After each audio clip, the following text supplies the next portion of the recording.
Tonight on The Rundown, we tackle a fundamental shift. What happens when AI replaces searching with answering? As synthesized responses begin to feel authoritative, the very idea of objective truth starts to erode, replaced by fluency, personalization, and trust in the interface itself. So tonight we're going to explore the collapse of verification, the rise of answer authority, and what it means for how we understand reality going forward. Join us as we unpack one of the most consequential changes in the digital age. Welcome to The Rundown.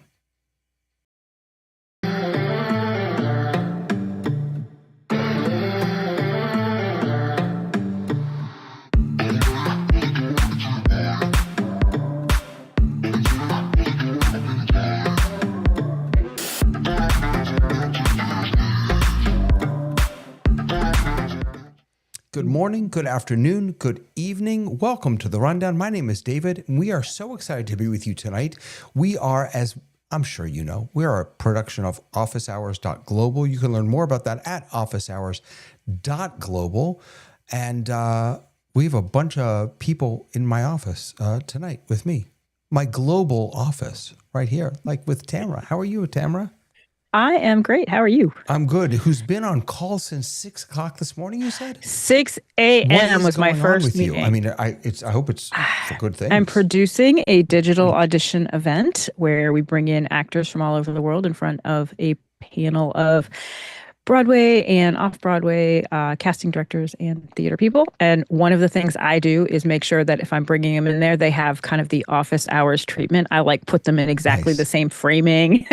So it actually is amazing because about halfway through the casting director was like, this is very relaxing. And they just don't know why. But the reason why is because do the people who come to you, do they come with some knowledge of how they should be framed and how they should show up for this type of thing? Sometimes. I mean, I kind of prep them a little bit because I do a workshop on like all things Zoom, like lighting for Zoom and all of that. So I kind of help them out. And then I meet with every single one of them for 15 minutes. And some of them come with nothing, and others of them have been with me before. So they're like, look what I did since last time. Yeah. But it's great. I really love it. Very nice. Good to see you. And Mr. Tony Mobley, wait, before I go over to you, Tony, I'm fixing Tamara's. There we go. I was just going to fix myself, but you did it. Thank you. Sorry. I know. Tony, how are you, sir? I'm fine, sir. How are you? Good. How was the show last night? I haven't had a chance to watch it yet.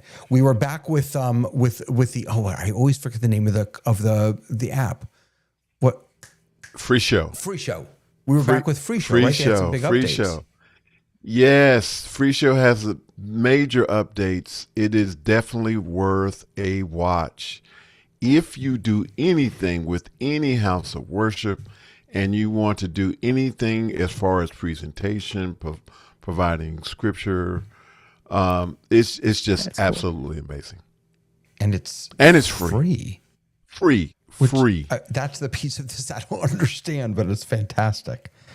Amazing. Well, one of the things that was shared last night, and I'm real quick with this, the creator felt as though this was needed as his particular mission. He was a pro presenter user, and he had an occasion where he was under fire. He had to create something real quick, and Free Show is that product. Amazing. Very, very cool. Thank you, Tony.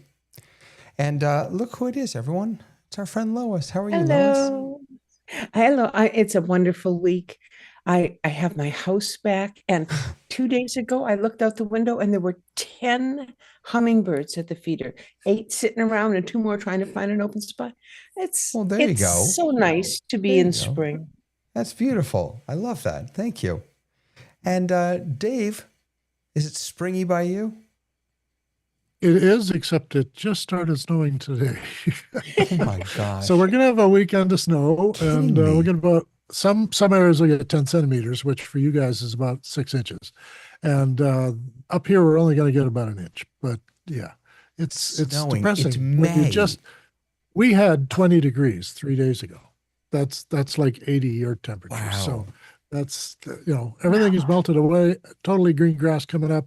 The rabbits are brown. They're not white. And look what happens. So Yes, our fourth winter has just started, and it'll be over by Sunday night. So. Oh my gosh, amazing. Sky, how are you in the comfy library of the church? I believe.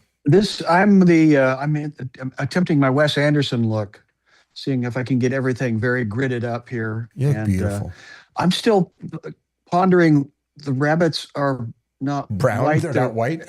Brown. I thought that's the weather thing. I mean, we had robins show up, so spring has sprung in the Pacific Northwest, and again, the miracle of sunshine Northwest. does I love exist. that. I'd never heard that before. Oh, welcome to my universe. Yes, I love that. That's great. Good to have you here, Sky. Thanks. Good to be had. And look who it is, my friends. Leo Mindell. How are you, sir? Hello. Now, where in the world is Leo Mindell? Because I know that you are coming stateside. Yeah, so a few hours ago, I was in the middle of the UK in Birmingham at the Ecamm Creator Camp, and I am flying out to San Francisco it is already the morning because it's 2:00 here, but I'm flying out about 11 o'clock this morning, or this coming morning. The excuse that Leo gave me to be on the show was I need to get on America time anyway. I need to get on San Francisco time anyway. Yeah. So you're absolutely right. I've been awake since 7 o'clock this morning, and I'm thinking if I just power through, I can sleep on the aeroplane. Well, there you go. That seems to be the way. I'm happy to have you. Yeah, I'm on my way over. Good to see you here. There is too much news. Let's jump into it.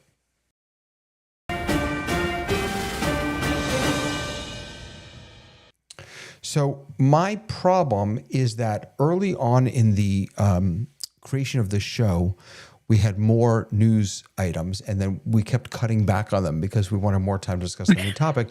But this week, there was so much going on, and I'm going to make a solemn oath to Dave Troutman right now. We will spend about 10 seconds on this first news item, I promise. It's been talked about ad infinitum, but it's worth mentioning. Tim Cook is out. Tim Cook, he's not out. That made it sound like they fired him. He's leaving at the end of September, I believe they said. He's going to become the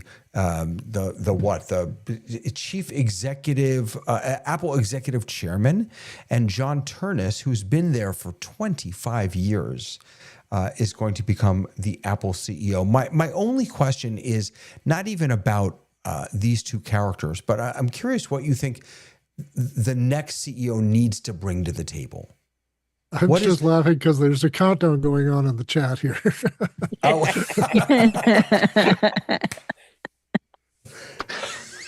Busted. Can I have five more? Can you? No, see, if I say that, he's We'll reset the clock here. That's John is doing it. Oh my God.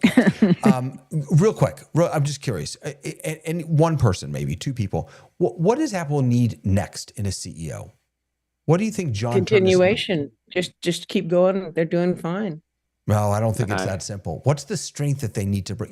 Tim Cook, Steve Jobs was the visionary. Tim Cook was the systems guy. He was the guy who got the things created, who understood the systems and made them work. That's why it's a $1 trillion company now. What does the next guy have to bring? Is it more innovation? Is it more on the software side because of AI? What do you think? I'll start. The guy who doesn't want to talk about it. Yeah. He has to make sure it doesn't break. That's all he has to do. Yeah. He's from product and he's from design. So he'll have some knowledge in that area. And as long as he can tell those people not to break it, I think they'll carry on for another 15. I'm going to go with Henry Ford's great-grandson that said, if we are thinking we are an automobile company, as he's talking to all the stockholders, he said, we will die. If we understand that we are in the transportation industry, then we have a future. And I think we've seen that happen with Microsoft, with Apple, with Ford itself. If they understand that things are going to change and you cannot live inside, nothing lasts forever. And I've seen the iterative processes in Apple when they moved from operating system 9 to operating system 10. It was horrible. everybody hated it, but you had to go to the next level. And again, think about, the things that go around come around, and after 20 years, new ideas, new insights, but with the foundation of having been inside a company that long, versus bringing in somebody from Pepsi, which was done for about a minute in Apple's history. And what was the concept there? Not a good call. Steve was just trying. Yeah, but think of the issue at the time was we need an adult in the conversation. So consequently, they brought somebody in that was good at selling stuff, but wasn't good at technology. So this might be a good marriage. And Starbucks is moving to Nashville. So I'm all hell is going to in a handbasket now. So, so if the new fellow is open to finding other companies, and Apple buys things up, and incorporating that into the system, and as long as you're open to new stuff and you don't break anything, I think he's going to do fine. Oh, I think he's going to do fine. Also, I hope that he, my gut about Apple is that they have always been at the forefront of hardware and always been on the tail end of software. But their systems and their people are great. There it is. Absolutely. Absolutely. I hope he's able to see both ends of that. The next story I want to share is, God, this just blew my mind. I'm so excited about this. Incredibly fascinating. So earlier this week, it was announced something called TED Institute. Now, it's not a real thing yet, apparently. There's not even much to say about it, I think. They said, I think in 6 months, they're going to start actually talking about it or something like that. But I already signed up for it, of course. I did too. Yeah. I think what this is reimagining university as free, universal. I mean, that is so radical to me. Khan Academy, it's interesting. Khan Academy, I think, certainly didn't set out to reinvent education. And it hasn't, although it has changed the way a lot of people learn. Education is still a brick and mortar business by and large. But Khan Academy has certainly contributed to the growth of thinking differently. Now, I don't know, this just, I've got one kid out of college, one kid in college, one kid going to college. And the idea of having something free and universally available that's really high quality is fascinating to me. Please make sure you define what is TED. A lot of the inside baseball language is we know what this means. Technology, entertainment, and design. It's not education. It was originally a gathering of those three disciplines and of cross-pollination in a big room at a conference. And then it became a website, and then it became a YouTube thing, and then as people wanted this knowledge. So the insight, I believe, is this is what Wikipedia is for knowledge base. It's communal, it's real time, it's people that actually know, not just academics. So this could be amazing opportunity. Forgive me, by the way, it's not free. I apologize. No, I don't think so. No, it's not. I think it's how can the full degree venture. cost $10,000?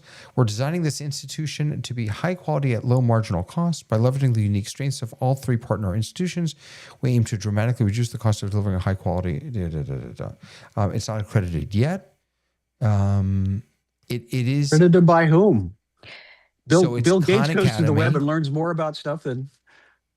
So it's also ETS, and ETS is the people who do the GRE, and I think, and like a million other educational things. So it's a really interesting combination, right? Because TED Talks were interesting on their own, and I'm still trying to decide what my TED Talk would be, but I know I need one.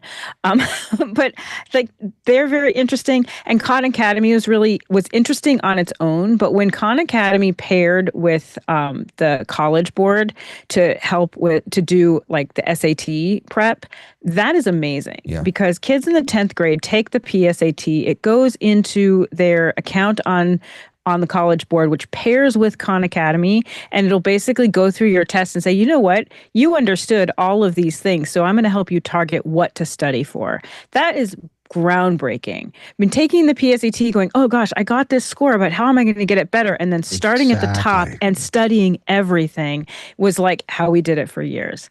And this is targeting, it's using your information to target. So the combination of these three entities, where you've got kind of a tried and true education company mixed with a testing company, mixed with people who've had innovative thinking about how to just teach more direct, and then these thought leaders having conversations, is a really interesting trio to be doing this. I was really excited when I saw it. The two pieces of this that I'm most excited about, one is how it's being designed with business leaders and entrepreneurs contributing to the process, meaning that the work, the study can truly be focused on helping you get a job, whereas most universities today don't really think about that and don't help you get there. The second thing that's exciting to me about this is that it's competency based, which means they're not interested in logging hours. They're interested in, have you mastered the topic? Have you mastered the subject? Right. This could be incredibly disruptive, and I hope it is. When you signed up, David, did you sign up as a student or as someone who wanted to be a teacher? No, I signed up as a student. I did both. Yeah.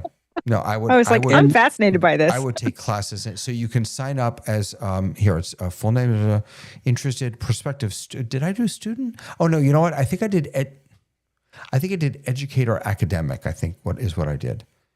I think I did that. You can be prospective student, philanthropist, donor, corporate employee, partner, educator, academic, media press, or other. I think I did educator. I did media press. And if you want to see the value, go look up the last lecture. If you've not heard or listened it to is so that, good. I knew him. So good. This will give the value of what this experience is going to be for the world. Yeah. Yeah.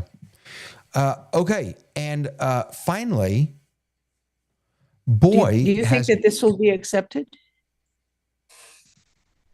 Oh, you mean once it's accredited, it will be, yes. Yeah, once it's accredited. Well, being accredited, being accepted is, I think, different than being, I mean, yes, there are lots of places that are accredited. You can't be accepted if you're not accredited. Then well, you're but just, people still make Phoenix, fun of places that are accredited because they're still not seen as serious institutions.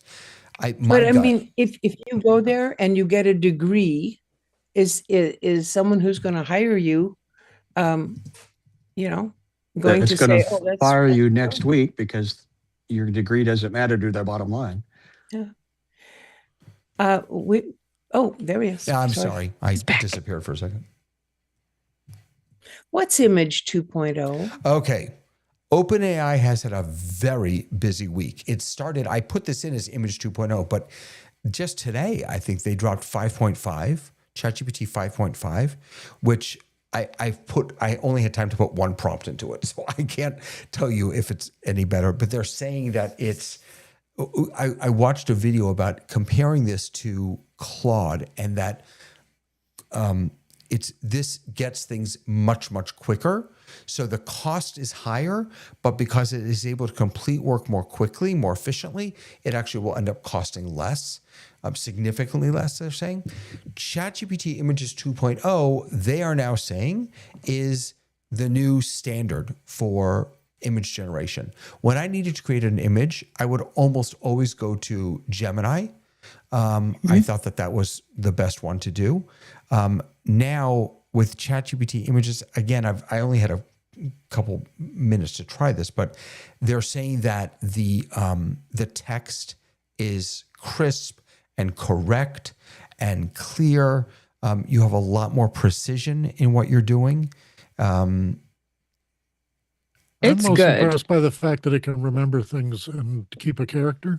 Like you can You Right. repeat an image and take an image to the next phase, and you don't have to redo the characters. They're going to be consistent as Right. soon as you assign them.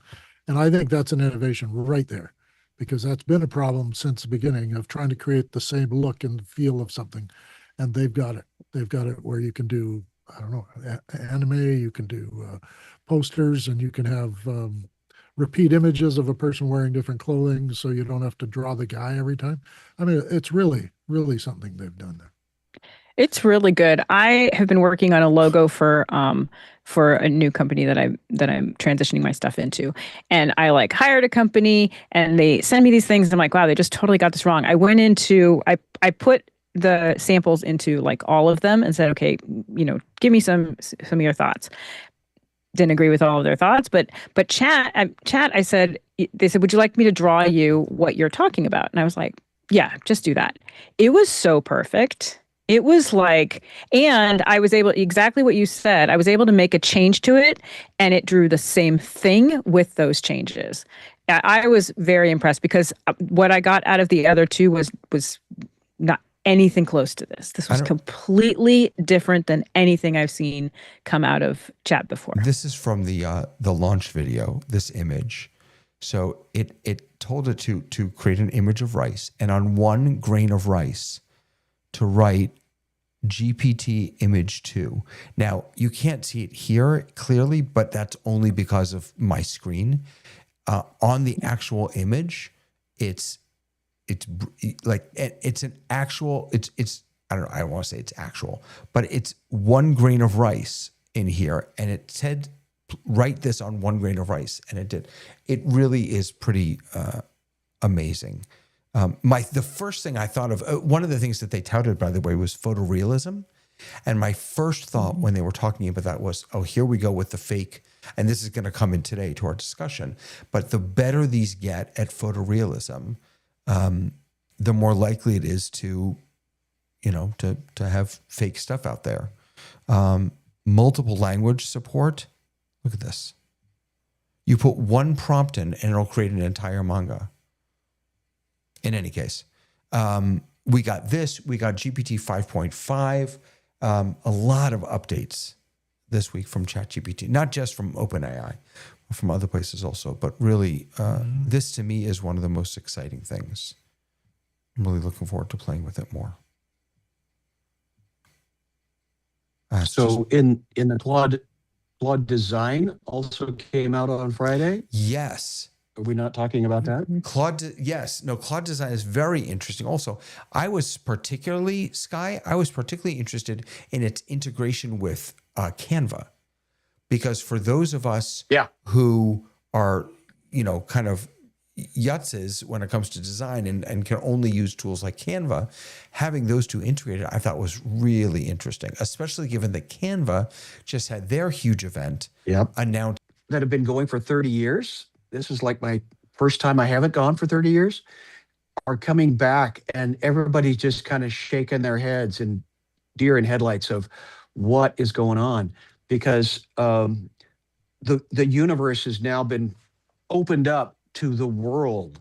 So the engineers that were the gatekeepers to communications and design and devices, everybody now has the tools if they want to buy the tokens. And I remember the beginning of COVID, and this is how all of us met. The world was kind of flat and nobody knew what was going on. I kind of feel we're in that same universe, that everybody's trying to figure it out quickly. And I see Dave Troutman shaking his head. So that gives me reassurance that I'm smelling something that's not completely off topic here. And we are in a unique time in history, which is great. I heard the other day that Jerry Seinfeld said a joke is the combination, or what is it? Tamara, help me. Oh, no. Tragedy plus time. That's the definition of a joke. Yeah. So consequently, yeah. If we are in the middle of a tragedy, that means there's opportunity for a good joke to be right around the corner. I think some of it is that we are having a crisis for knowledge workers.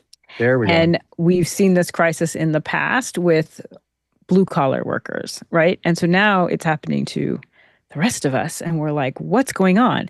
There's definitely a giant shift happening, and I think that it isn't going to be really, it's going to be a combination of people who understand the technology paired with institutional knowledge of wherever they're working, because you can't use the technology without having institutional knowledge of the people who use it and who are your clients, who are your customer base, and who are your colleagues, and how that works. Those are the people who are going to kind of hang on. And there's going to be a lot of people who are looking for other work. That's why I think the Khan Academy thing is interesting, because I think universities are shifting dramatically, where kids now are like, I'm not going to spend money on that. And I think that is an interesting and innovative way. But we're seeing a shift that's happening, and we're going, wow, this is horrible.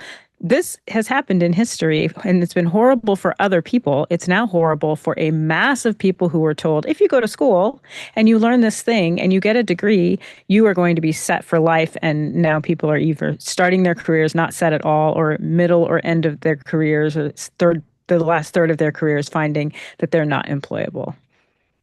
You know, you just made me think about something else about the Khan Academy thing, or the Khan TED thing. So my youngest daughter is now in the process of taking the SATs and applying to colleges. And, Brody is saying he lost audio. Did we lose audio on YouTube? I don't think we did. In any case, we're spending... They said no audio. They said no audio. A second person said no audio. No audio. Well, where'd the audio go? I don't know. I mean, I didn't change anything. Hello, Weird. hello, I can hear it. You can hear So it? come on over to Makana and see if you can hear it there. I can hear it on YouTube. We are It's there. taking a technical break, everybody, to see if we actually have... But Leo Yeah, I can was hear us. just checking I've the just YouTube unmuted. feed directly, and it works just fine. Oh, okay. Yeah, it may works. not work on Mukana, but I Okay. haven't checked Mukana. So it's just a couple people. Okay. Refresh, everyone. Refresh. Yeah. So Two. Spring. we are spending a lot of money on SAT prep, and but here's the thing: we're not necessarily doing it because we feel that the education that she'll get there is top notch. We're doing it also because the experience of going to university or college is really important, and that's going to be a flaw in this TED thing, because I guess maybe it'll just be something you do from home, or maybe if they're smart, they'll set up sort of like a WeWork type of thing where kids can come together, at least share space when they're learning. But that experience piece is going to be really important. That experience in university is also shifted. My nephew went away to university, and he ended up coming home after the first semester. He's like, we're paying for me to be on online classes. Yeah. Like, I'm literally moved into a dorm. We're paying for that. And they just decided as a family, they're like, you know what? He had already started a business. They're like, go ahead and take a gap year. Right. My nephew coming up, he's graduating this year, and he decided, he's like, I'm going to go to, the feeder junior college into the university that I want to go to. I'm not going to spend the first 2 years in that. I'm going to work and save money or go and live in the area. So I think kids are having wildly different decisions. My niece is coming up. She'll graduate next year, and she's touring colleges and looking for soccer scholarships and all of that. So it's wildly different experiences from 3 different kids who are coming into this and talking to their friends. It's just very different now. So I think that we're in a transition time. And historically, you're go ahead. I would say we're always in a transition time. Mm-hmm. There isn't historic, if you go back any sort of length of time, going to university didn't exist for the masses 60, 70 years ago. And in fact, if you go even further back, it was a vast minority that went to university. We've just made it big at the moment. And like anything else that you make big, it contracts again. And so I think you'll find that universities go back to just being for certain specialist areas, and that the masses will do something else. That's not a bad thing. It's just, but it is kind of unfortunate. I think one of the things, what I look at it like cars. The fact is that you take someone like where you live, Tamara, which is LA, and it's chocker full of cars, but it's only been chocker full of cars for 100. They haven't been around for more than 100 and something years, and in 100 years' time, there probably won't be any. It's just we see it as the natural, normal now, but over a larger scale, you'll not. It will be just an anomaly that happened for a short period of time. One of the differences, though, is that if you go back in history to when not everybody went to university, they had other social structures in place to where people were creating meaning together. They did that at church. They did that in, youth groups, in family settings, at bowling league, whatever that was. Dance halls, where we didn't need things. We had other things that supported that. And universities, Tony and I have talked about this, but I can speak for myself.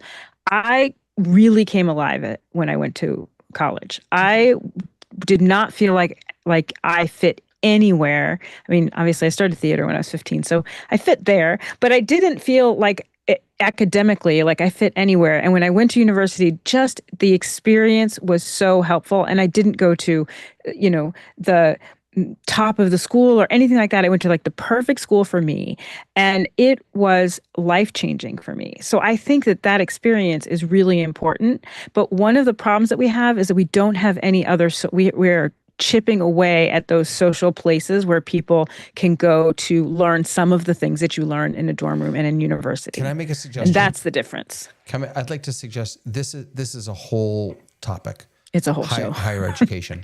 Let's put a pin in this now, and let's make it a full topic, because it's absolutely worth the conversation. Is that okay? Yeah. Okay. Beautiful. I think so. Yeah. All right. But of course, what we're talking about tonight is entirely related to who do we trust anymore. So I want to start with a question, and I put this to all of you. If you go to Claude or Chat or Gemini or Perplexity, wherever you go, and it gives you a clear, confident answer that you don't verify, do you consider that knowledge or just a well-presented belief? Do you take AI at face value? I'll take that one first. AI is the best sorting machine we've ever made. It allows it to find the next possible or most advantageous word, and it makes it sound like this is the authoritative voice. It doesn't like being wrong.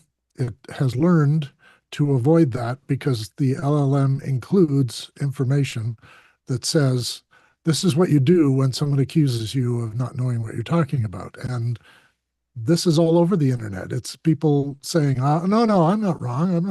And then it adapts that as a human behavior it should adopt. I don't take it to be anything that does knowledge. It makes no new knowledge that I've heard of. It can create great pictures, and it's getting better at it all the time as we're talking about it. But I'm not seeing it create something that I need. So I can see it being a project manager, because those kind of things aren't new knowledge. It's organizing, and it's a sorting machine. So organizing is a natural offshoot of that.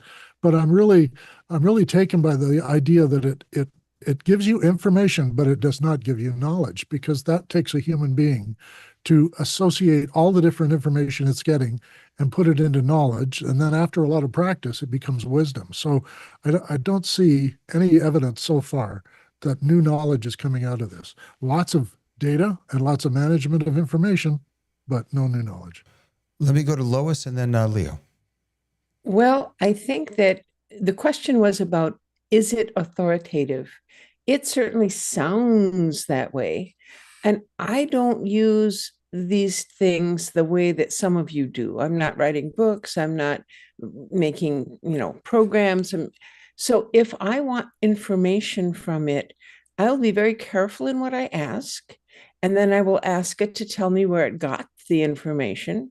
And then, because I'm me, I will probably go and check randomly a couple of those sources and see if it was correct.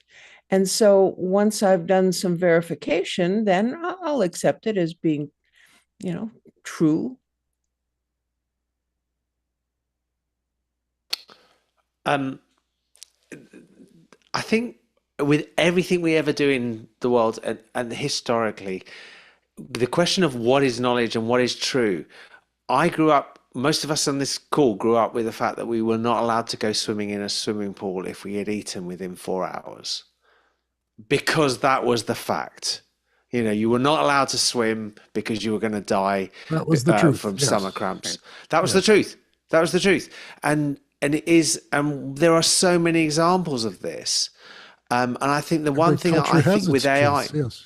yeah, and one thing I think with AI really is that the speed that it is finding things, the fact is we're not, I don't think the AI we have these days is even out of diapers in its real world. It's still I think of it there. as a caterpillar And yet to be a butterfly. yeah, and I think the point that, but where I disagree with Dave, absolutely disagree, is that AI is finding knowledge that we didn't understand.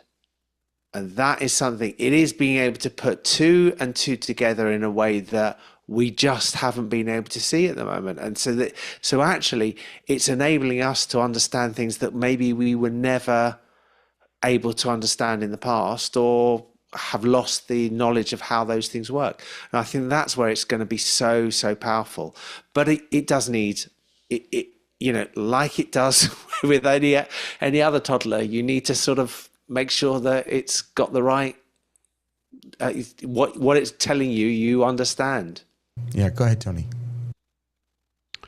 I have had enough experience with it hallucinating that I verify. I think that there is the potential, like Leo said, for it to pull things together to create something new. I think that there are parts of it that are actually doing some thinking, and there are versions of it that do think. But even with that, I would still verify. That's just the camp that I'm in. Tamara, The you want to root jump in? word of Yeah. authority. Hold on one second. Sorry. Tamara and Scott, go ahead. Mine is similar to Tony's, but I think that the problem isn't AI. The problem is that AI, like everything else, is driven by people who are curious learners and who are driven through curiosity, and people who need an answer quickly. And so there are some times when I use it where I just need an answer quickly, and I don't really care if it's hallucinating it, because it may not even be a context that matters. If I'm looking for something real, then I am going to verify. I'm going to look at the links that it gives me. And what I love about it is exactly what Dave said, which is it cuts through the nonsense, because I'm a curious learner. So if I go to Google, I'm going to spend 9 hours there on the same thing that I ask it. And what I can do in ChatGPT or any of them is I can go, hey, please do the research on this and get me to a narrower space. Now, we had that in the olden times of like the late 90s when we had Google. When you went to Google, like 4 things came up. It wasn't 1 billion answers came up, but there are people who use Google, and whatever the first answer is, that's their answer, and that's how they are, and that's how they're using ChatGPT.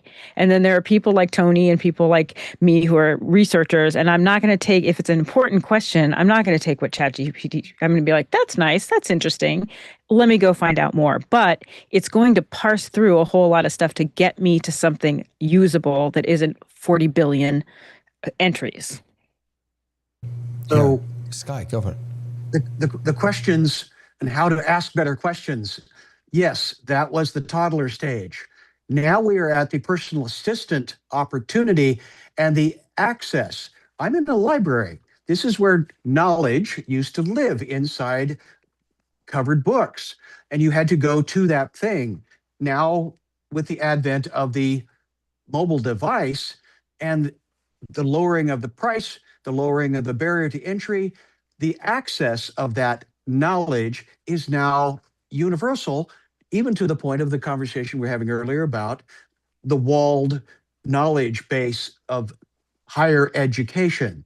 So this is my belief is we are in a land of access, and that's where Tony has always said everybody should have it, but humanity still doesn't believe that they are permitted it or they should do this. And so this is where I'm fascinated where this conversation is going to go about where the next level up in asking better questions now that we all have personal digital assistants with unlimited knowledge.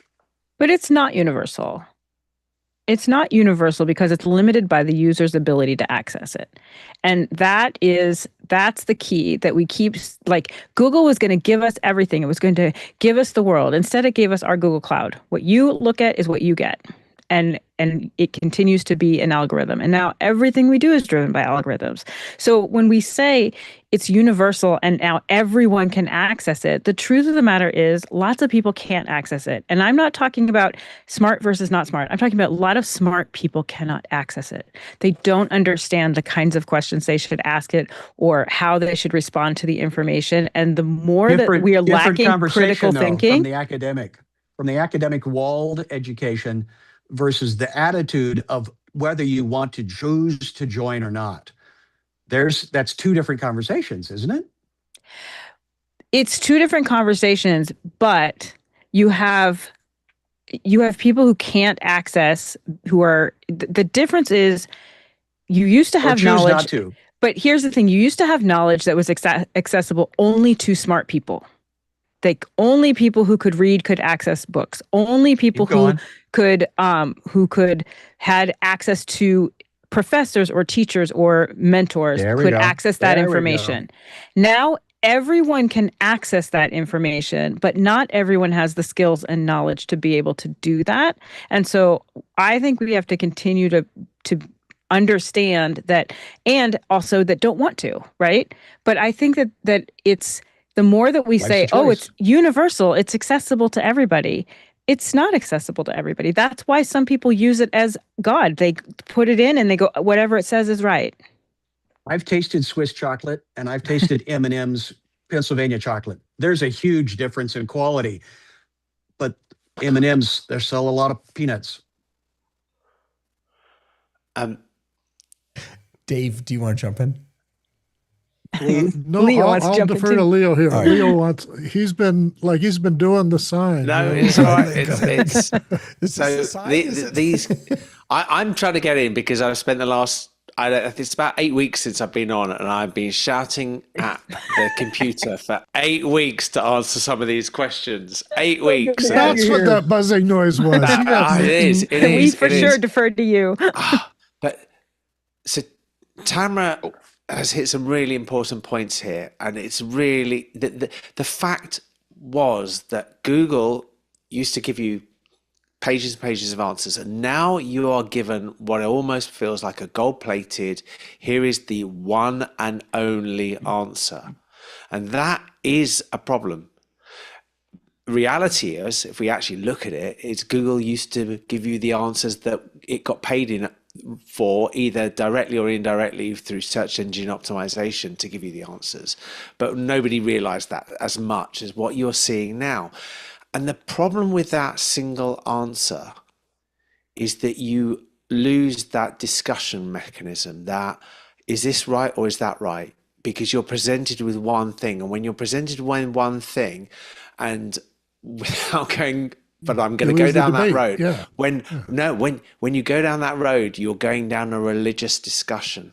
And that's the problem. When you are presented a single answer to a problem, which is what religion does in a lot of cases, it makes it to say, you either believe this answer I'm giving you, or you don't. You haven't drunk the Kool-Aid that you're supposed to. And that is a real fundamental problem. And that is why there is so much that we're seeing coming through this at the moment, where there's no barriers, there's no control, there's no actual ensuring that what we're actually seeing is right. And some of it is really, really right. And some of it is like, wow, where did it get there? How did it get there? And why is that one solution being presented, and we end up with real conflict because of that. Yeah, I have trouble with the word authority, and that, author is the root word of authority, and I don't believe AI is authoring anything, so it doesn't get any authority from me. And I think you're right. It becomes a real thing when you don't have the alternative offered to you. And as you say, with the choices we had behind Sky, I could go to one book and the next author and take their different opinions into account. That's what they call education. And higher education is meant for you to read a lot of stuff and come to your own conclusions and present them in a reasonably good and well thought out manner. And I'm just going to go back a half second here for Tamara's college experience, because you're a blip. We've never been so wealthy enough to send a kid to college as much as they've had in the last 40, 50 years. So those kids had an experience that is unique, and you're not going to find that experience anymore. I know from having worked at the university, it's not the same fun place to be. And as that person reported, you're on screen most of the time, but screen is the future. Screen is where everything's happening. Screen is what we're all in right now. And we think everything we want to know is going to come at us from screen. And the trouble is there's 4 other senses we have that go past your eyes and give you reality. It's what we're wired to interpret. We don't know what reality is because it's out there, outside of us. But we have senses that tell us, the smell tells me there's an animal nearby. My hearing is telling me there's birds running away. And now I know I'm in trouble. And so I must act on it. And my fingers say go. But all of that is acquired knowledge, and it didn't have any book for it. So, I had a good friend who was a Bedouin out of Somalia, and he remembered every single thing because he said, I was taught you can't take books on a camel. So we have to learn everything and remember it today. And he could keep a conversation for months and quote it back to me verbatim. So for me, the capacity is diminishing. We're all afraid of what's happening when AI presents itself as the authority, and therein lies our job as a responsible human to question authority. I was taught by my dad to question authority at every turn. Not every policeman has the authority to take you off the road. And I've used that my whole life. My wife hates it, but I will challenge an authority no matter who they are and have fun with it most times. I just want to throw out here that I'm sitting between these two. It feels so good right here. I'm just so snuggy. I just want to throw out here that you were talking about knowledge and what we know and how we come to know things. For me, this question is more about belief. It's interesting that we mentioned absolutely, yes, yeah. Truth and belief are the parallel. Yes, right? There it is. Believe there it is. Is it the truth? Yeah. Is it subjective or objective? Is AI capable of being? It certainly seems like it's capable of being objective, but maybe not. Maybe not. Unless you believe it will. I mean, that's the thing. Do you really apply the critical thinking to what you're getting from the system? Well, the system is it sounds authoritative. Look, I do that all the time. I convince people of things that aren't true all the time. And advertising does that too. Yeah, but anything that thinks it is authoritative doesn't want to be objective. I'll say that again. If you think of people who demand that they are authoritative, they very rarely want to ever be objective. And I think when you think that's how the systems work. Yeah. Well, what is normalized, what is normal, and that's my point about the M&M, chocolate M&Ms from Pennsylvania. If that's all you've ever known, you don't know what cacao tastes like from near the equator. There's a whole different experience. Yeah.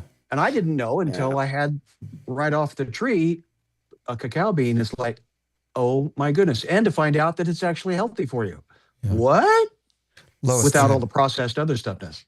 So let's think a little bit about our discussion today and the topic that we're going on. Leo was saying that you get an answer and that's it, that's all, you got to believe it or else I think the problem is a little bit the other way, is that I get an answer, very confident answer, and you get a different, very confident answer. And we no longer have the shared foundation of what we are talking about. So that if Dave, jump in here. If I can't believe that you understand 2 and 2 is 4, how are we gonna communicate? How are we gonna talk? This is why we say kids in kindergarten before they go to school is they have to learn that other people have ideas, and other people have ideas you've never heard of or that you think are really angry or not good or whatever. And I'm all for it. Yes, more community contact, more people contact, absolutely. Then you get to know that there's diversity of opinion, and AI is just one opinion.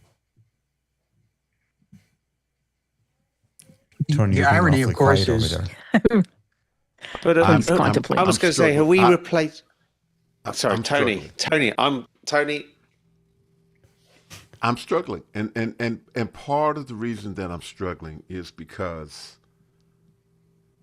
I'm hearing everything that we're talking about, and I'm looking at it from the standpoint of there being a pyramid, and we're at the top of the pyramid, and we're having this discussion, and we are really hammering it home in terms of the diversity of what it means to have authoritative conversations and interaction with our AI.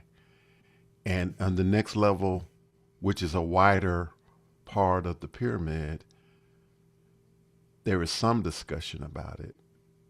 And then at the bottom, there is no discussion about it. There's no concern or care. And that there are people who are, whatever that first answer is on that Google search, that's the gospel. And they're just going to go with it. And then on the middle level, well, maybe there's some conversation about it. But the people at the very top, that's where the conversation, the dialogue, and the wrestling with the issue and really trying to promote what is real and what is not, and the value of it being authoritative, and does it do thinking? The majority of people don't care.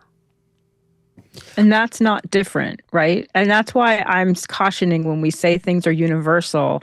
The pyramid is still the same now with university education. And that's the part where it's like, those of us at the top, we want to share it with everybody and get everybody excited about it and have deep conversations. But Tony's right. There's a lot of people who don't care at all. And then there's other people who just take whatever it says as the truth.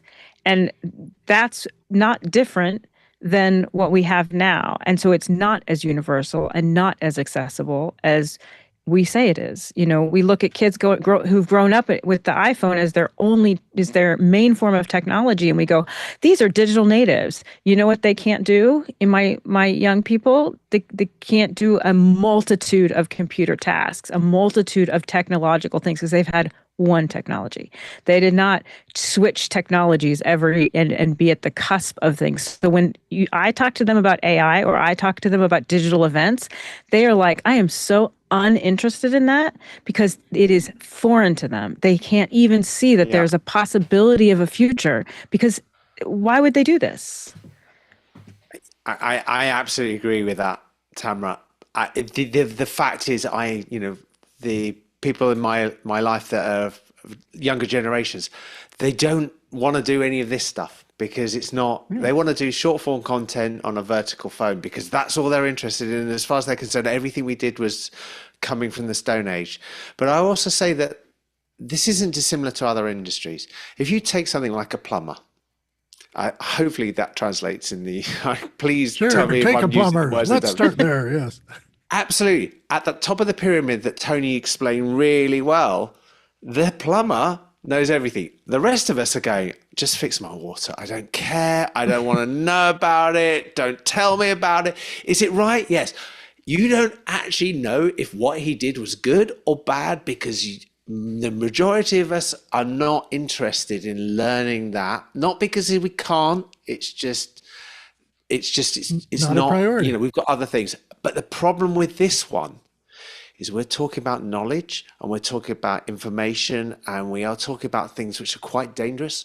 We look at how AI and other areas can be manipulated to give examples of what's happening in the world that may not be exactly what is actually happening, and it's being passed. So that from that pyramid that you talked about earlier, the pyramid at the top there, people questioning it, and at the bottom, people are going, well, it's there, it's true. Google told me it's the truth. And they've been used to Google telling them the truth for long enough that they're now going, why question it? Why question it? It's the same thing with a lie. If you say it enough, you continue to say the lie over and over and over again, then it begins to be the truth for some people. You know, that chocolate on my face, I didn't eat the cake. Sorry. That chocolate came from somewhere. I don't know what. We learned to lie really early. Like, you know, I am not going to admit that you caught me. No. You know, and this is the thing that's designed to tell us what we want to hear. Yes, that's designed to, if you want it to tell you, if you want it to treat you a certain way, it will. Yeah. It's a reflection of what you put into it. And different people are getting told different things. Mm-hmm. And so I think that's the world, and you think that that's the world, and we're looking totally different directions. So how are we ever going to function as a society? I think is society dead? I think no. I think society is lazy. That's a topic. I think society is lazy. We have gotten incredibly, you know, even when you think about news, that, you know, in America, we used to watch Walter Cronkite and we trusted him. No one doubted him. Now you've got Fox and CNN and MS Now and this and that and all these, and no one trusts anyone, frankly. I mean, you trust the people who say what you want to hear, but you're not actually trusting them as news people. You're trusting them as commentators. You know, and so I maybe I'm going to embarrass myself, but by asking this question, but I want to ask you a sanity check. Reality check. I know that, I don't remember who it was. I think Tony said, I check everything that AI tells me. Really? Because I don't. I don't, but on certain things I do, right? It really depends on the level. Like, there's lots of questions I ask that it really doesn't matter if it's right or wrong. Like, it's, you know, it's a factual thing you're looking up. Yeah. Right. It's a factual thing I'm looking up. And if it wasn't right, like, I'm not quoting that anywhere. I'm probably not basing any real life beliefs on it. It's like, where does the walnut start? Like, do I really care? Like, that doesn't really change my life, the squirrels right? Myself. Yes. So if I'm asking that, it's very different than if I'm asking a health question or I'm asking something that really has consequence. And so I don't look up the things that are, you know, trivia. I may type them in just like I typed them into Google and be like, here's the answer. No, it really doesn't matter if it's wrong. It just doesn't matter. Someone else will point out, hey, derivative trading, you know, right? Yeah, like but if it's something important, then I do. And I imagine you're similar in that regard. You don't look up everything, but then the things that are important to you, you're like, give me the links, show me where that comes from. And I'll just say that at least in my head, I have convinced myself that while AI can be subjective in the sense that it tells itself lies, right? It doesn't find objective truths, that I've also told myself that AI has access to more information than any one person that I could ask, or than any one website that I could research on. And so doesn't that earn a little trust? The fact that it has access. Can I give you an example?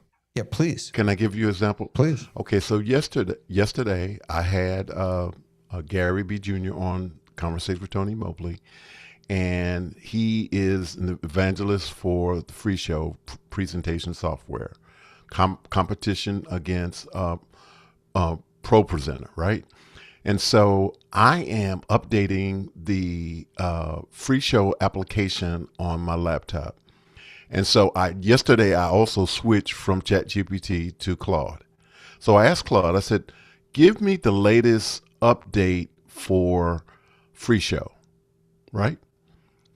And I'm in the application and I'm looking at it. The reason that I asked the question was because I was having trouble installing it. And it was showing me that the latest update is 1.6.0. So when I asked Claude that question, and I asked it, what is the latest update for free show? It said 1.3.2. And I said, I'm looking at it. I see it's 1.60. And so I said, that information is incorrect. And so then I asked it again. Oh, I'm sorry. As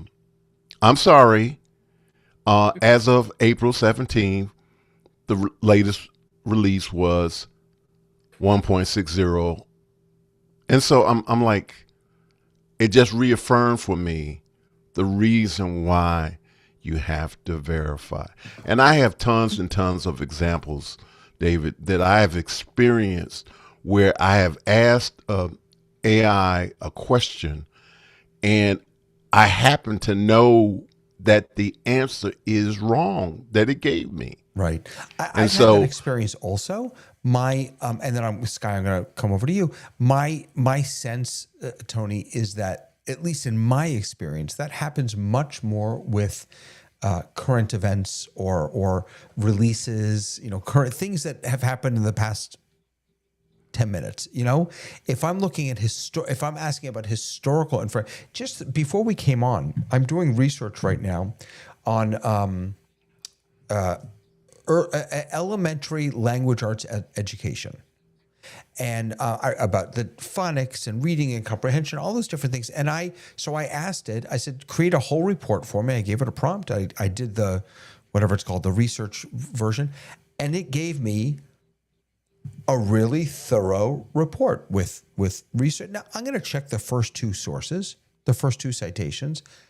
After that, I'm going to pretty much trust it because I'm not asking it what happened yesterday. I'm asking it historically. And that's what it's really good at. That's it. So I don't know. My reality check was just, I think that a lot of us say that we check these things more than we actually do. How do you know it's thorough? I just want to say that I have asked some biblical questions and I did not get a correct answer. Wrong. So right. That's historical. I'm just saying. That's fair. Absolutely. It's old news. Yeah. Sky, and ahead. how do you know that it's thorough, David? How do you know that it gave you all of the things on the list? Because you didn't know what the list was beforehand. Well, no, I don't know but that. This is like an argument about science. Yeah, this is wait. Hold on. Science is only up to date of what you have, and if you science has to rewrite itself when information is found. The reality, and I think Tony's absolutely nailed it, is that AI or whichever language model you're using is only knowledgeable about what it knows at the time that you actually ask the question as to when it read the newspaper or when it did the information, and it's not always up to date. And I think that's exactly the reason why sometimes you have to say, am I getting the real answers? But it's just so... We have to look at this as a most amazing tool, but also a most frightening tool if you think everything it says is verbatim the truth, the whole truth, and nothing but the truth. All right, I got to come to... just won't stand up in court. Hold on, I have to come to Sky and then Tamara's question for Tony, but I want to answer your question real quick, Lois. And I just want to answer it by saying that so it created for me what looks like, I'm just scanning it right now, maybe a 15-page, 10 to 15-page, briefing on this. Mm-hmm. I know enough about education that I can read even not the whole thing, but portions of this. And I can tell you, this is fairly comprehensive. Right? I'm not a Luddite in this area. So I have, and this is when I think these tools are at their best. When we know enough, as Tony said before, to call its bluff. And because I know just enough to be able to look at this and say, you know what, it's not comprehensive. It doesn't have everything, but this is a great starting point. And I got it in about 4 minutes and 30 seconds. Great starting point. I'm going to check a couple of those citations, and then I am going to trust it. So here's the ultimate question for this topic. Assuming that lots of people, maybe the lower 2/3 of the pyramid, if people are using that thing, accept what's given to them, accept the first answer, don't do verification, don't do anything more. How is that going to change our society, our culture, our community? Is it anything to be worried about? Is it anything to be done about? We'll jump There in. are some things you can do about it. Go ahead, Guy. Well, again, we talked about social interaction with society. Again, the irony that we are debating that we can't be social, and the fact that I've actually met any of you in person is a miracle, but that we are deep, close friends after 5 years of interacting, and that makes us a social entity. And we're, other than myself, we try not to interrupt each other. But the challenge, I'm wondering though, Tony, is, are we buying into the lie that is the Disneyland experience, that life is beautiful, and what we all know the language of Disneyland. What is it? The most wonderful place on earth, or the magical happiest small place. world after all. happiest place on earth. Again, to your point, if you say it loud enough and long enough, people will believe you. Yes. But what I heard from Tony's point, I mean, from Leo's point earlier, is we're interacting with a baby. That is, in software language, the beta. So as I'm constantly being reminded by my wife, is our life is in beta. She will ask me something that she asked me last week that I didn't know the information to, but I do know it this week. So for her to ask me and expect an absolute magical kingdom answer, that may be on you, Tony. Well, it's definitely an ethical And issue. I mean this with all the love in the world. I'm truly, It's I'm an challenging myself. ethical issue. And the reason that I say that it's an ethical issue is that when you look at not just AI or anything, that if you look at what is going on with us in this world right now, it's a decline in ethics. And there is a lack of humanity, period, across the board. And that influences everything. AI, the relationships that countries have with one another. There is this decline in valuing human life, period. And so that's part of the problem. And so again, I think when the lies, centuries, when we're not in the position where we can actually have a conversation and disagree. It's you either on my side or you on the other side. That's it. I mean, I think that's an absolutely, from where I sit in the UK, it is really tough at the moment to have a conversation with people who sit on another opposing discussion. And I would argue that what you are being served as answers, normal, or as well as what are you being served from AI in certain circumstances as the justification for your position is making it really, really tough to have conversations. And the argument that's now being put forward is you cannot discuss certain areas and aspects because it's become so entrenched, and the belief of what that answer is, even though you can give empirical evidence and you can give answers and all this, it's stuck. And I think it is being driven by the fact that we have been so used to and so conditioned to say that what we see written on in some form of writing is fact. That when you see facts or things being presented to you via AI as facts, that's what we're so used to. We've been told since we were kids. Right. You grow up learning that what you're told on written in books is the truth, and now what Not that so truth is much. being presented is really, really tough. I think it's not just what is being presented, because what is being presented has been right and wrong for forever, right? The difference with this, and this is my question to Tony and also to Leo and kind of all of us, is it that we're so upset that it hallucinates and tells us lies, or is it the fact that it tells us lies in the voice of a human? It tells us lies in the voice and personality or it tells us whatever, even when it tells us the truth. It does it in a way that is like, Tamara, I'm your friend and I have this information for you. It is that gentle.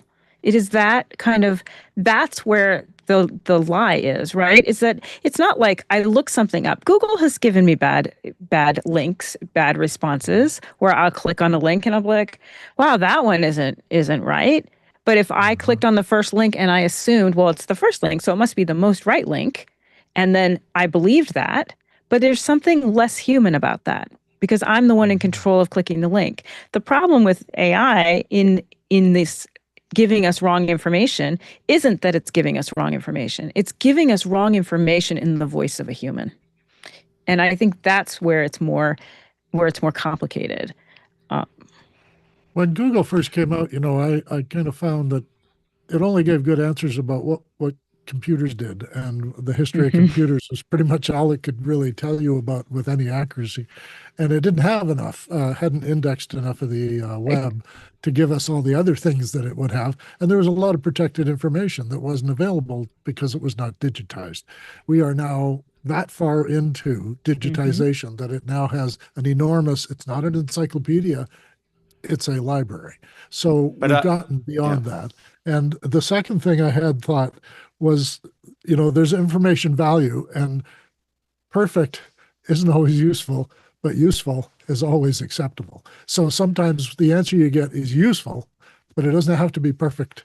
It doesn't have to be exclusive. So I'm really fascinated to hear Tony's answer to Tamara's question, because this to me is like, this is where I sit here listening to Tony forever on this. I know, exactly.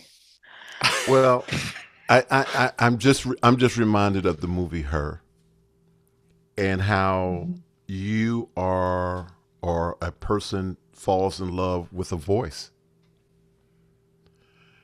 And so if you are able to fall in love with a voice, not everybody would, but there are, because of the ethical things that we do to one another and the placeholder where our lack of humanity rests, there are people who are desperate for interaction, and they may find it in an AI voice. And that AI voice, as we already know, can tell them to do things that harm themselves, right?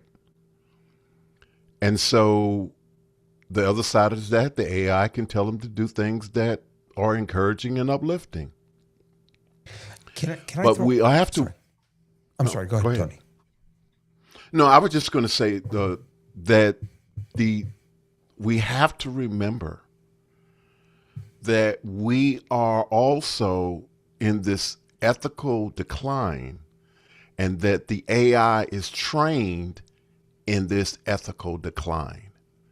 So, the old saying of garbage in, garbage out, there are going to be places and situations where we're going to get some things from the AI that is just not good for us. I don't know that I answered your question, Tamara. You're gonna let me know whether or not I did. And Lois, to your question of are we going down this slide together? I looked up who wrote Pinocchio, and it was in 1826 when all of the boys went to Pleasure Island. And so, Tony, to your point, are we going down an ethical, slide on skids quicker? Maybe, but humanity's been doing this a long time. Is my frustration. But I think the answer. I would disagree with you from this standpoint. Please. I think that there has been a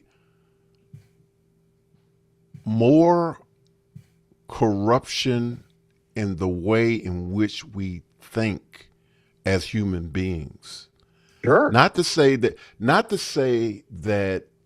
things have always been, the happiest place on earth. Definitely not that. But it seems as if, to me, as a person who's been around for 68 years, that the last 40 or so years, that things have gotten worse in the way in which we think about our relationships with human beings. Well, you and I are the same. And I just will say this, that some of the horrific things that happened maybe 400 years ago, there are people who want that to come back. And they're not shy about it. It is. And so it is. There is this thing, there is this mindset that is kind of like selfish, unconcerned, and that we have to understand that is part of the training of the AI. It's a mirror of us. I want to throw in just one comment that Dave made, and then I'm going to give it to Lois to wrap us up. Dave, you wrote in the document something that very brief that I just thought was really fascinating. I had suggested that there's a distortion that's created by AI when agreement begins to feel like truth. And then you wrote that truth is all about agreement, that what is true, and I'm not using the word fact, I'm using the word true, is true because we agree that it is true. And one of the things that I'm hearing from this discussion is that, and I'm experiencing it in my own life, is that because we are now talking less to one another, and because we are not able to interact with one another, because our morality has declined, Tony, because of all these different things, how can we ever expect to find truth? Yeah.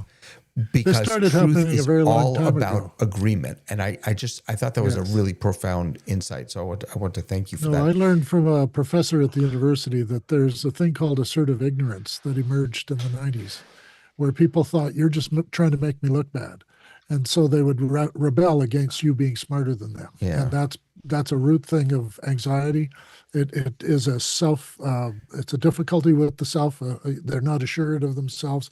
And so they have to wear the armor of I'm not stupid. Right. And they end up sounding stupid because they won't take facts for what they are. So Lois, before I let you go, if I don't get Leo in, he's going to miss his flight because he's going to be I was going to say really quickly, and the famous quote is Oceania was at war with East Asia, and Oceania has always been at war with East Asia. Yeah. Lois, take us home. All right. So wrapping up, that's wrapping us all in ourselves.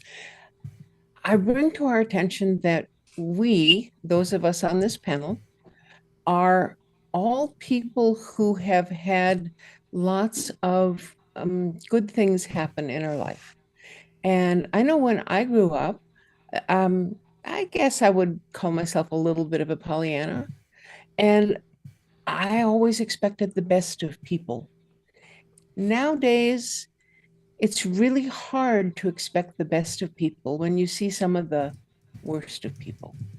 But this whole AI question, it's going to give us answers. And if everybody assumes the answer is correct, then everybody will agree. And then we will have truth because we will be in agreement. So, this is a topic that's never going to end, never. Is that an invitation to that we're gonna have to continue this? Should come back. We will, of course. I'm also very excited to pick up the conversation about higher education, which of course is directly linked to what we're talking about here. So we will do that. Leo, safe travels. We'll see you in California. Enjoy your tour. What are you coming in for, by the way? To meet people from office hours. Okay, there you go. And drive the Pacific Highway. That's it. Wow. I'm just doing north And we to south. opened it up for you, so you can go all the way down. Yeah, you opened up Big Sur. That's it. 2 years, Yep. 2 years of it closing. Although the hamburger joint I went to burnt down, didn't it? So I'm not going there. In and out. You can still go to In-N-Out Burger. Yeah. Well, I was going to go to the one that's in American Graffiti, but it burned down. If you look up diners, drive-ins, and dives, there's a I list love that of show. all the places that I love he that has show so gone, much. and you can go to those Okay. places. I won't. I don't thank you, eat Lois. anything that he features in those shows, but I love those shows so much. Everyone, Yeah. Okay. I'm so glad that you all were able to join us tonight and be a part of this conversation. Thank you for joining us. Join us tomorrow morning on another episode of Office Hours with your questions. And of course, tomorrow afternoon, we will be in the kitchen on Zoom Test Kitchen. Until next week, we'll see you soon. Have a lovely rest of the weekend, everyone. Bye.